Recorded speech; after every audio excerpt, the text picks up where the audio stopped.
Hello friends, good morning. നമ്മുടെ Kerala TV സീരിയലിലേക്ക് എല്ലാവർക്കും സ്വാഗതം. അങ്ങനെ അപർണ തുടങ്ങിയിട്ടേ ഉള്ളൂ എന്നും പറഞ്ഞുകൊണ്ട് നിരഞ്ജനെ വെല്ലുവിളിക്കുക. ഈ കേസ് ജയിച്ച് ഇതിന്റെ വിധി വരുന്നതോടുകൂടി ഞാൻ ആരാണെന്ന് നിനക്ക് കാണിച്ചു തരാവടി എന്നും പറഞ്ഞുകൊണ്ട് നിരഞ്ജന. അപ്പം നീ എന്നെ തല്ലിയതിന് നിന്നെ കണ്ണീര് കൊണ്ട് കണക്ക് പറയിപ്പിക്കും ഞാനെന്ന് അപർണ പറയുമ്പം നിനക്ക് അതിനുള്ള സമയമൊന്നും കിട്ടാൻ പോകുന്നില്ല മോളെ. ജയിലിൽ കിടക്കുന്ന അച്ഛനെ ഓർത്ത് കരയാനേ നിനക്ക് സമയം കിട്ടുകയുള്ളൂ എന്ന് നിരഞ്ജന അന്നേരം പറഞ്ഞു. എൻ്റെ കണ്ണിൽ നിന്ന് കണ്ണുനീര് വരില്ലെന്നും അത് നിനക്കും വശമുള്ളതാണെന്നും അപർണ പറയുക കേട്ടോ. അങ്ങോട്ടും ഇങ്ങോട്ടും വെല്ലുവിളി രണ്ടുപേരും കൂടി. അപ്പം എന്തൊരു വിധിയാടി നിൻ്റേത്. നീ എൻ്റെ മുന്നിൽ ആദ്യം വന്ന ആ ഒരു നിമിഷം ഞാൻ ഓർത്തു വെച്ചിട്ടുണ്ടെന്നൊക്കെ പറഞ്ഞ് കഴിഞ്ഞ കാര്യങ്ങളൊക്കെ അപർണ ഇങ്ങനെ നിരഞ്ജനയോട് പറയുക.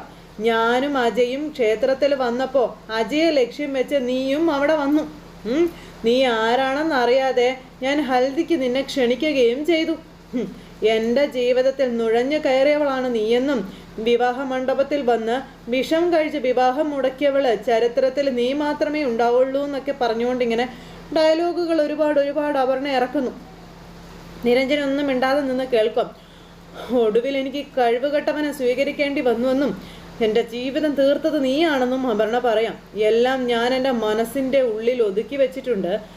ഞാൻ കണക്ക് തീർക്കുക തന്നെ ചെയ്യുവടി എന്നൊക്കെ പറയുവാണ് ഈ അപർണ.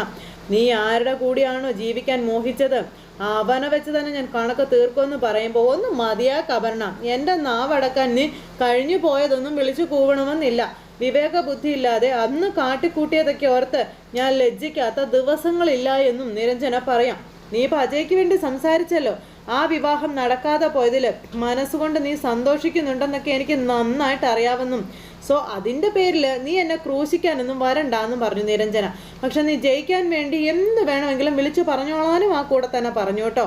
ഞാൻ തന്നെ ജയിക്കുവടി, നിനക്ക് ഞാനത് കാണിച്ചു തരാം എന്നൊക്കെ പറയുമ്പോൾ എന്നും പറഞ്ഞിങ്ങനെ മൂളുവാ നിരഞ്ജന. എൻ്റെ ഔദാര്യം കൊണ്ടാണ് ഇപ്പം നീ ഇവിടെ നിൽക്കുന്നതെന്നും അത് നീ മനസ്സിലാക്കിക്കോളാനും അപർണ പറയണു.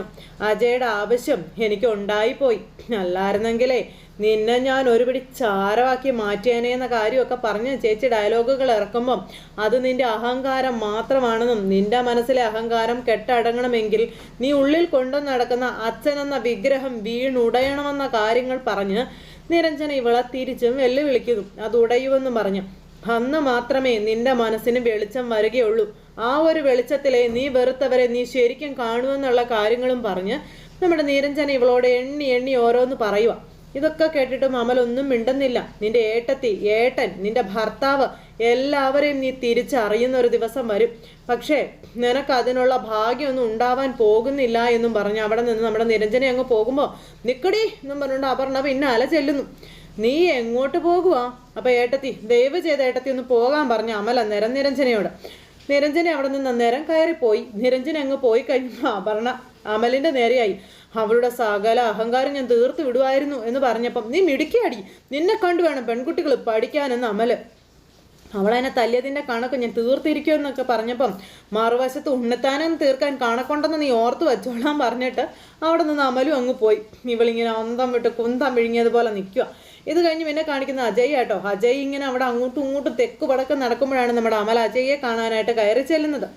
അജയ്യെ കാണാൻ കയറി ചെന്നപ്പോൾ അജയ്യേട്ടാ എന്ന് പറഞ്ഞ് വിളിച്ചു. എന്താ ശരിക്കും അജയേട്ടൻ്റെ ഉദ്ദേശം എന്താണെന്ന് അമൽ ചോദിച്ചു. എനിക്കതൊന്ന് അറിയാൻ വേണ്ടിയിട്ടാണെന്ന് പറയുമ്പം നീ കേസുമായി ബന്ധപ്പെട്ട് വല്ലതാണോ ചോദിക്കുന്നതെന്ന് ചോദിച്ചു. അതല്ലാതെ ചോദിക്കാൻ പിന്നെ എന്താ എനിക്കുള്ളത്? നിങ്ങളോട് വേറൊന്നും എനിക്ക് ചോദിക്കാനില്ലല്ലോ. ഇതെൻ്റെ പ്രൊഫഷൻ അല്ലേ. ഇങ്ങനെ ഒരു ജോലിയിലേക്ക് തിരിച്ചു വരണമെന്ന് എനിക്ക് തോന്നി. കയ്യിൽ വന്ന കേസ് അറ്റൻഡ് ചെയ്തു. അതിൽ കവിഞ്ഞതിന് വേറൊരു അർത്ഥം നീ കാണണ്ടെന്ന് പറഞ്ഞപ്പം അതിൽ കഴിഞ്ഞൊരു ട്വിസ്റ്റും ഇതിനകത്ത് ഇല്ലേന്ന് ചോദിച്ചു. ഓരോ അഡ്വക്കേറ്റിന് കേസിനോടുള്ളൊരു ഇൻട്രസ്റ്റ്, അതല്ലാതെ വേറെന്താ. കുറച്ച് കാലങ്ങളായി ഞാൻ ഈ ഒരു ആലോചന തുടങ്ങി വെച്ചിരിക്കുകയായിരുന്നു. അപ്പോഴാണ് അപർണ ഈ കേസ് ഏറ്റെടുക്കാവെന്നും ചോദിച്ച് എൻ്റെ അടുത്ത് വന്നത്. അപ്പം ഞാൻ ഓക്കെ പറഞ്ഞു. അതിന് വേറെ അർത്ഥമൊന്നും നീ കാണണ്ട എന്ന് അമലിനോട് പറഞ്ഞു. മറുഭാഗത്ത് അജയേട്ടൻ്റെ ഭാര്യയാണ് അമൽ പറയുമ്പോൾ അതിൽ എനിക്കോ നിരഞ്ജനയ്ക്കോ നീരസമൊന്നുമില്ല. ഞങ്ങളിതൊരു സ്പോർട്സ്മാൻ സ്പിരിറ്റിൽ തന്നെ എടുത്തിരിക്കുന്നത് എന്ന് അജയ് പറയുമ്പോൾ അത് അജയേട്ടൻ്റെ വിശ്വാസമായിരിക്കും. ഈ കേസിൻ്റെ ഗൗരവം പോലും അജയേട്ടൻ മനസ്സിലാക്കുന്നില്ല. ഈ കേസിൽ നിന്ന് അജയേട്ടൻ ദയവായി ഒഴിയണമെന്നും ആവശ്യമില്ലാതെയാണ് അജയേട്ടൻ ഇതിൽ കൊണ്ടുവന്ന് തല വെച്ചിരിക്കുന്നതെന്നുള്ള കാര്യം ഇവർ തമ്മിൽ സംസാരിക്കുന്നത് അപർണ അവിടെ നിന്ന് ഒളിച്ചു നിന്ന് കേൾക്കുക. അപ്പോൾ ഇവർ തമ്മിൽ എന്താ പറയുന്നതെന്ന് ഇവർക്ക് കേൾക്കാൻ വേണ്ടിയിട്ട് ഇനി കോടതിയിലേക്കില്ല എന്ന് അജയേട്ടൻ തന്നെയല്ലേ പറഞ്ഞത്. വീണ്ടും തിരിച്ചു വന്നത് യാദൃശികമായിട്ടല്ല എന്ന് ആർക്കാണ് അറിയില്ലാത്തത് എന്നിങ്ങനെ നേരത്തേക്ക് അമൽ ചോദിച്ചു. നീ ഇതൊരു കേസായിട്ട് മാത്രം കണ്ടാൽ മതിയെന്ന് അജയ്. എനിക്കിത് വെറും ഒരു കേസായിട്ട് എങ്ങനെ കാണാൻ കഴിയും? അപർണ പറയുന്നത് പോലെ ഒരു കുടുംബത്തിലുള്ളവരുടെ തമ്മലടിയല്ലേ നടക്കാൻ പോകുന്നത് എന്ന് അമല് ചോദിച്ചു. ഇവിടെ നഷ്ടം സംഭവിക്കുന്നത് അജയേട്ടന് മാത്രമാണെന്ന് എന്താ മനസ്സിലാക്കാതെ പോയത് എന്ന് അമല് ചോദിക്കാം. അപ്പോഴേക്കും അപർണയ്ക്ക് കലിപ്പായി. അജയേട്ടൻ നിരഞ്ജനേടത്തേക്ക് ഒപ്പമുള്ള ഒരു ജീവിതം ആഗ്രഹിക്കുന്നില്ല എന്ന് ചോദിച്ചപ്പം അതെന്താ നീ അങ്ങനെ ചോദിക്കാൻ കാരണം? എടാ, ഒരു കേസാകുമ്പോൾ വാദിഭാഗവും പ്രതിഭാഗവും വക്കീലന്മാരുണ്ടാകും. മറുഭാഗത്ത് ഭാര്യയെന്നോ ഭർത്താവോ എന്നുള്ളതൊന്നും അല്ല വിഷയം. ഇത് അങ്ങനെ ഒരു കേസല്ല എന്ന് മനസ്സിലാക്കാൻ അജയേട്ടന് കഴിയാത്തത് കൊണ്ടൊന്നും അല്ലല്ലോ അല്ലേന്ന് അമല് ചോദിച്ചു. ഈ കേസിന്റെ വക്കാലത്ത് ഏറ്റെടുക്കുമ്പോൾ ജാനിയടത്തെ വിളിച്ചൊന്ന് സംസാരിക്കാൻ പോലും അജയേട്ടൻ മനസ്സ് കാണിച്ചില്ല. അത് കേട്ടപ്പം ഞാനിതൊരു കേസായിട്ട് മാത്രമേ കാണുന്നുള്ളൂ, എതിർപക്ഷം ആരാണെന്ന് ചിന്തിക്കേണ്ട കാര്യമൊന്നും എനിക്കില്ല എന്ന് പറഞ്ഞ് അജയ് വീണ്ടും ഇങ്ങനെ ഒന്ന് പറയാം. അപ്പോഴത്തേക്കും അപർണയ്ക്ക് ടെൻഷനായി. അഭയേട്ടനോടുള്ള പക വെച്ച് അജയേട്ടൻ ഇറങ്ങി പുറപ്പെടുമ്പോൾ 2 കാര്യങ്ങൾ ഓർമ്മ വെച്ചാൽ നന്നായിരിക്കും. ഈ കേസിൽ അജയേട്ടനും കൂടി വന്നാൽ ഈ കുടുംബം തന്നെ ഇല്ലാതാകും.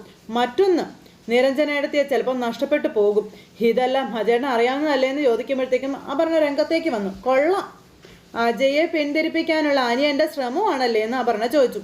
അജയേട്ടനും നിരഞ്ജനേടത്തിയും തമ്മിലുള്ള ബന്ധം തകർക്കാനാണ് നീ ശ്രമിക്കുന്നതെന്ന് എനിക്കറിയാമെന്ന് അമൽ അന്നേരം അപർണയോട് പറഞ്ഞു.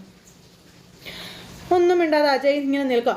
പുറകത്തുമ്പോൾ വാഴ വെട്ടുന്ന തന്ത്രം മനസ്സിലാക്കാനോ അത് അജയേട്ടനിട്ട് കഴിയുന്നതും ഇല്ല. നിനക്കതിനെ എങ്ങനെ വേണമെങ്കിലും വ്യാഖ്യാനിക്കാം. അവർ തമ്മിൽ ഒന്നിച്ച് ജീവിച്ചു പോകാനാണ് ഞാൻ ആഗ്രഹിക്കുന്നതെന്നുള്ള കാര്യം അജയ്ക്ക് നന്നായിട്ട് അറിയാം. അപ്പം ഞാനല്ലെങ്കിൽ മറ്റൊരാൾ ഈ കേസ് വാദിക്കും. ഇത് ശത്രുത തീർക്കാൻ വേണ്ടി കെട്ടിച്ചമച്ച കേസാണെന്ന് നിനക്കും അറിയാം, നിരഞ്ജനയ്ക്കും അറിയാം. അപ്പോൾ പിന്നെ ഇതിൽ വേറെ ഒന്നും പറയേണ്ട കാര്യമില്ലല്ലോ എന്ന് അജയ് പറയാം. നീ കാണുന്ന ഭവിഷ്യത്തൊന്നും ഇതിൻ്റെ പേരിൽ ഉണ്ടാകാൻ പോകുന്നില്ല എന്നും ഞാൻ പ്രൊഫഷനിലേക്ക് തിരിച്ചു വന്നതിൽ നിരഞ്ജന സന്തോഷിക്കത്തേ ഉള്ളൂ എന്നൊക്കെ പറഞ്ഞ് നിയമത്തിൻ്റെ വഴിക്ക് പോട്ടെ എന്നും പറഞ്ഞ് അജയ് ഇങ്ങനെ അമലിനെ പറഞ്ഞ് തിരിപ്പിച്ചു വിടാനായിട്ട് നോക്കാം എന്നും പറഞ്ഞ തലയായിട്ട് നിൽക്കുക നമ്മുടെ അപർണയെ. അപ്പം നീ ഇതിനെ കുടുംബമായിട്ട് കൂട്ടിവെക്കാതിരുന്നാൽ മതിയെന്നും അതെ എനിക്കറിയാം എൻ്റെ ജീവിതം നോക്കാനെന്നും അജയ് പറഞ്ഞിട്ട് അവിടെ നിന്ന് പോയി. അജയ് അവിടെ നിന്ന് പോയി കഴിഞ്ഞപ്പോഴത്തേക്കും അപർണ ജയിച്ചു എന്നുള്ളൊരു അഹങ്കാരത്തിൽ ഇങ്ങനെ നിൽക്കുന്നു. ഏറ്റില്ലല്ലേ പറഞ്ഞതൊന്നും? നിനക്ക് പറ്റുമെങ്കിലേ നീ അജയെ പിന്തിരിപ്പിക്കാനായിട്ട് നോക്ക്. ഞാൻ നിർബന്ധിച്ചിട്ടൊന്നുമല്ല അജയ് ഈ വക്കാലത്ത് ഏറ്റെടുത്തത്. നിന്നേക്കാളും ബുദ്ധി അജയ്ക്കുണ്ടടാ. നീ ഇപ്പോഴും മാവിന് കല്ലെറിയുന്ന പഴയ അമല് തന്നെയാണെന്നും ഏട്ടൻ്റെ പാദരക്ഷകൾ തലയിലെടുത്ത് നടക്കാൻ വിധിക്കപ്പെട്ടവനാണെന്നൊക്കെ പറഞ്ഞ അപർണ. എൻ്റെ കൂടെ നിൽക്കണമെന്നൊന്നും ഞാൻ പറയുന്നില്ല, മറ്റുള്ളവരുടെ മുന്നിൽ കോമാളി അവർ പ്ലീസ് എന്നും പറഞ്ഞ് അപർണ അവിടെ നിന്ന് പോയി. സ്വയമേ കോമാളിയാണെന്ന് അറിയാതെ. അതെല്ലാം കഴിഞ്ഞ് പിന്നെ കാണിക്കുന്ന ആ നകുലെന്ന് പറയുന്നവനെയാണ്. അവനാണെങ്കിൽ ജാനകിയെ പറ്റിയുള്ള കാര്യങ്ങൾ അങ്ങോട്ടും ഇങ്ങോട്ടും സംസാരിച്ചുകൊണ്ട് ഇങ്ങനെ നിൽക്കുക. അപ്പോൾ അന്ന് ജാനകിയെ രക്ഷിച്ചവൻ ആരാണെന്ന് അറിഞ്ഞേ പറ്റുമെന്നുള്ള കാര്യവും പറഞ്ഞാണ് ഈ നകുലൻ ഈ കൂടെയുള്ള ഡ്രൈവറോട് സംസാരിക്കുന്നത്. അപ്പോൾ അങ്ങനെ ആ ഒരു കാര്യങ്ങളെല്ലാം ഇവർ തമ്മിൽ സംസാരിക്കുന്നു. അങ്ങനെ ആ ഒരു അതായത് സ്വന്തം ഏട്ടനെ പോലും ഒറ്റിക്കൊടുക്കുകയാണ് ഈ ഡ്രൈവറായ അയാൾ നമ്മുടെ നകുലന്. അപ്പോൾ എൻ്റെ കണക്ക് കൂട്ടലുകൾ തെറ്റിയില്ല എന്നും നരേന്ദ്രൻ വീണ്ടും ഇടയിൽ കയറി കളിക്കാൻ തുടങ്ങിയല്ലേ എന്നൊക്കെ നകുലൻ പറയാം. ഇനി അവൻ എൻ്റെ ജീവിതത്തിൽ ഇടപെടാൻ ഞാൻ അനുവദിക്കില്ല എന്ന് പറഞ്ഞ് നകുലൻ അവിടെ കിടന്ന് തൊള്ളുന്നു. അപ്പോൾ അയാൾ അറിയാതെ വേണം ഓരോ കരുക്കൾ നീക്കാനെന്ന് പറഞ്ഞ് നകുലനോട് ഇയാളെല്ലാം പറഞ്ഞു കൊടുക്കുക. അങ്ങനെ ജാനകിക്കെതിരായിട്ട് അവിടെ ഒരു പടയൊരുക്കം തന്നെ ഇവന്മാർ നടത്തുവട്ടോ.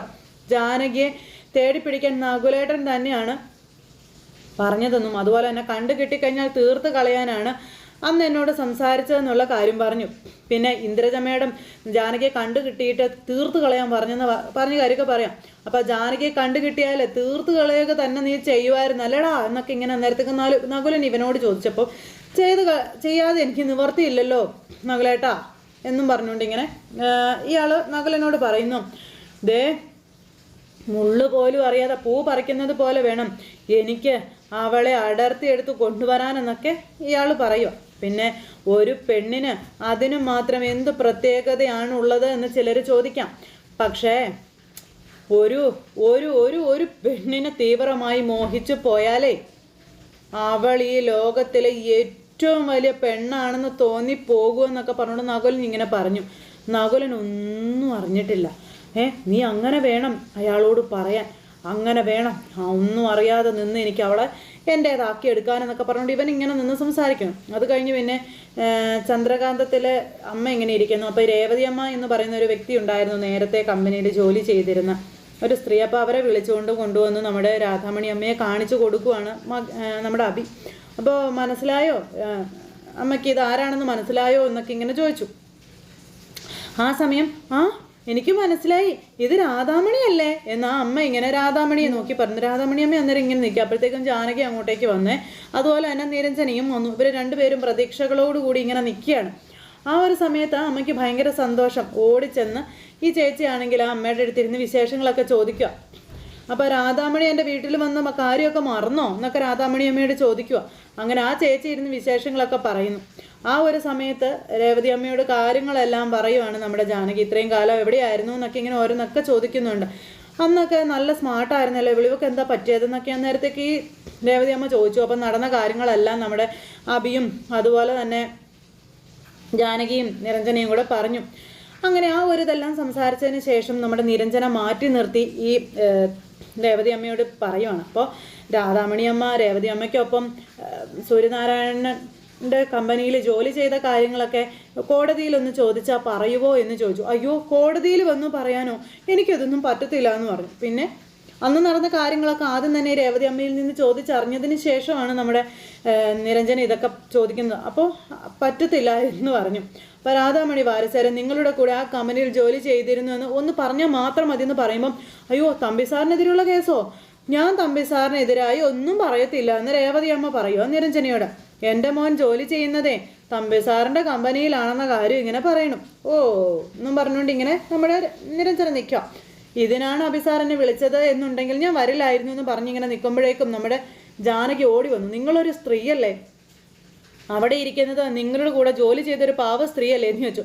അപ്പോൾ ജാനെടുത്ത് കടന്നു കയറി ഒന്നും പറയണ്ട എന്നും രേവതി അമ്മ ഒരു സഹായം മാത്രം ചെയ്താൽ മതി, നിങ്ങളിവിടെ വന്നതും രാധാമണി വാരസേരെ കണ്ടതും നിങ്ങൾ മറ്റാരോടും പറയരുത്, പ്രത്യേകിച്ച് നിങ്ങളുടെ മോനോട്. പറഞ്ഞാൽ അതിലുള്ള ഭവിഷ്യത്ത് നിങ്ങൾ അനുഭവിക്കുമെന്ന് നമ്മുടെ നിരഞ്ജന പുള്ളിക്കാരിയെ പറഞ്ഞു പേടിപ്പിക്കുക. അപ്പോൾ അത് കേട്ട് കഴിഞ്ഞപ്പോൾ ഇവർ പേടിച്ചു. അപ്പം നിങ്ങളുടെ കയ്യിൽ വണ്ടിക്കൂലിക്കുള്ള കാശുണ്ടോ എന്ന് ചോദിച്ചു. ഉണ്ടെന്ന് പറഞ്ഞു. എങ്കിലേ രേവതി അമ്മ തിരിഞ്ഞു നോക്കാതെ സ്ഥലം വിട്ടോളാൻ പറഞ്ഞു നിരഞ്ജന. ഇവിടെ വന്നിട്ടുമില്ല, ആരെയും കണ്ടിട്ടുമില്ല. അപ്പോൾ പുള്ളിക്കാരിക്കൊരു പേടി.